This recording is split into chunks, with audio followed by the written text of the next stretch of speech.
జై శ్రీరామ్ అందరికీ నమస్కారం. వెల్కమ్ టు న్యూస్ అఖండ. నేను మీ కస్తూరి శ్రీధర్. మిత్రులారా, ఉగ్రవాద దేశమైనటువంటి పాకిస్తాన్ను చైనా దారుణంగా మోసం చేసింది. ఇంతకు ఏం జరిగింది ఏందనేది ఈ న్యూస్ ద్వారా చెప్పే ప్రయత్నం చేస్తా. ఓకేనా? న్యూస్ మాత్రం సూపర్ గా ఉంటదట్టే. ఓకే, ఈ పాకిస్తాన్ తీవ్రవాద దేశం అనేది మీకు అందరికి కూడా తెలిసిన విషయమే. తీవ్రవాదులను పెంచి పోషించే దేశం, తీవ్రవాదుల కోసం మాత్రమే బ్రతుకుతున్న దేశం అని చెప్పేసి అందరికీ తెలుసు. పాకిస్తాన్లో ఈ పాకిస్తాన్ ప్రజల కంటే, పాకిస్తాన్ అధికారుల కంటే, చివరికి పాకిస్తాన్ సైనికుల కంటే ఈ పాకిస్తాన్ తీవ్రవాదులకి ఎక్కువ ప్రాముఖ్యత అయితే ఇస్తా ఉంటది అనమాట. ఇంపార్టెన్స్ అంతా కూడా తీవ్రవాదులకే. సింపుల్ గా చెప్పాలన్నా పాకిస్తాన్ నిధులలో కనీసం 10% నిధులను ఈ పాకిస్తాన్ ఈ తీవ్రవాదుల మీదనే ఖర్చు పెడతా ఉంటది. చూడండి, వాళ్లకు ట్రైనింగు, అదేవిధంగా ఫండ్స్, ఆయుధాలు, మందుగుండు, ప్లానింగ్, ఇవన్నీ కూడా ఈ పాకిస్తానే సమకూర్చా ఉంటుంది. చివరకు తీవ్రవాదులకు ఏమీ కాకుండా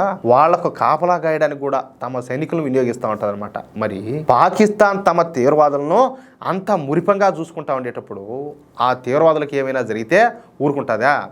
ఊరుకోదు. కానీ మొన్న మన మోడీ ప్రభుత్వం నిర్వహించేటువంటి ఆపరేషన్ సింధూర్లో ఈ పాకిస్తాన్ తీవ్రవాదులే లక్ష్యంగా మన భారతీయ సేనలో బాంబు దాడులు అయితే నిర్వహించాయన్నమాట.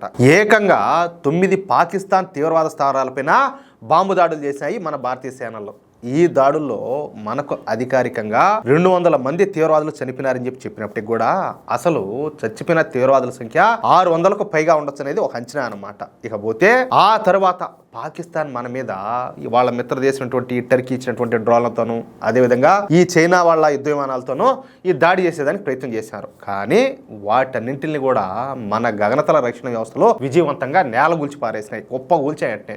దీంతో చేసేదేమి లేక ఈ పాకిస్తాన్ కాళ్ళబేరానికి వచ్చింది. దీంతో మన భారత ప్రభుత్వం కూడా ఊపిరి పీల్చుకొని వెళ్ళినట్టు ఒక చిన్న బ్రేక్ ఇచ్చిందనమాట. కానీ పాకిస్తాన్ అనేది ఒక పాము లాంటిది అనమాట. అది ఎప్పుడైనా కూడా ప్రమాదమే, అవునా కాదా? అయితే ఆపరేషన్ సింధూర్ వాయిదా పడిన తర్వాత ఈ పాకిస్తాన్ పోయి ఏది ఈ సీమకండ్ల చైనాతో గొడవ పెట్టుకునిందంట. మీరు మాకు అన్ని కూడా ఈ చీప్ క్వాలిటీ ఆయుధాలను ఇచ్చినారు, చీప్ క్వాలిటీ గగనతల రక్షణ వ్యవస్థలను ఇచ్చినారు, చీప్ క్వాలిటీ యుద్ధ విమానాలను ఇచ్చినారు, అందుకే మేము భారత్ని ఏమీ చేయలేకపోయినాము, వాళ్ళని ఎదిరించలేకపోయినాము, చెప్పాలంటే వాళ్ళకి ఎదురు నిలబడలేకపోయినాము. ఈ విధంగా అయితే మేము మళ్ళీ అమెరికా దగ్గరికే పోతామని చెప్పేసి చైనా దగ్గర ఈ పాకిస్తాన్ అలిగిందంట. పోయి ఏది నేను అలిగా చూడు, నేను బొమ్మమూతి పెట్టా చూడు కావాలంటే నెట్టు ఆడివి అలిగిందనమాట.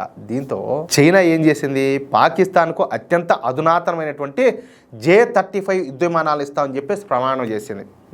అంటే అలకు తీర్చేదానికి. అంతేకాకుండా ఒకటి కొంటే ఇంకొకటి ఫ్రీ అని చెప్పేసి దిక్కుమాలినటువంటి ఆఫర్ను ఒకదాన్ని ఇచ్చింది. ఏది లడ్డు కావాలా నాని చెప్పేసి ఒక లడ్డు కొంటే ఇంకో లడ్డు ఫ్రీ అన్నట్టు ఒకదానికి కొంటే ఇంకోటి ఫ్రీ అని చెప్పింది అనమాట. అంతేకాకుండా ఏకంగా 40 యుద్ధ విమానాలను ఇస్తామని చెప్పేసి హామీ ఇచ్చింది. దీంతో పాకిస్తాన్ కు యాళ్ళేని సంతోషం వచ్చేసింది, ఎగిరి గంతేసింది. ఎందుకంటే ఈ J-35 యుద్ధ విమానాలు స్టెల్త్ ఫీచర్లు అయితే కలిగి ఉంటాయన్నమాట. ఇవి రాడార్లకు చిక్కవు. దీంతో ఈ యుద్ధ విమానాలు వచ్చిన తర్వాత మళ్ళీ ఎప్పుడైనా సరే భారత్ మీద దాడి చేయొచ్చు అని చెప్పేసి ఊహల్లో మునిగి తేలింది ఈ పాకిస్తాన్. ఇక ఈ J-35 యుద్ధ విమానాలు కొనుగోలు చేయడానికి ముందుగా అడుగు తిని మూట కట్టుకున్నటువంటి $500 మిలియన్ అడ్వాన్స్ ను ఈ చైనాకి తీసుకుపోయి పాకిస్తాన్ ఇచ్చేసింది. చూడండి, అంతేకాకుండా పాకిస్తాన్ కు చెందినటువంటి పైలట్లను ట్రైనింగ్ కోసం చైనాకు పంపించింది అనమాట. ఎందుకంటే ఈ J-35 యుద్ధ విమానాలను ఎట్లా ఆపరేట్ చేయాలో ఏందని చెప్పి నేర్చుకోవడానికి. అలాగే ఈ J-35 యుద్ధ విమానాల కోసం ప్రత్యేకంగా ఎయిర్ బేస్లను అప్పుడే నిర్మించడం మొదలుపెట్టింది. ఏం ఆశేజుడు మన మీద దాడి చేయాలని. సీన్ కట్ చేస్తే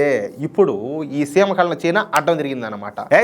మేము మీకు J-35 యుద్ధ విమానాలను ఏమో, మేము మీకు FC-31 యుద్ధ విమానాలు ఇస్తామని చెప్పేసి ఈ పాకిస్తాన్ కు చైనా ఏం చేసింది, తేల్చి చెప్పేసింది. అంటే మాట తిప్పేసింది అనమాట. మీకు గనక ఈ J-35 యుద్ధ విమానాలు ఇచ్చినా మీరు భారతదేశంతో సమర్థవంతంగా పోరాడలేరు.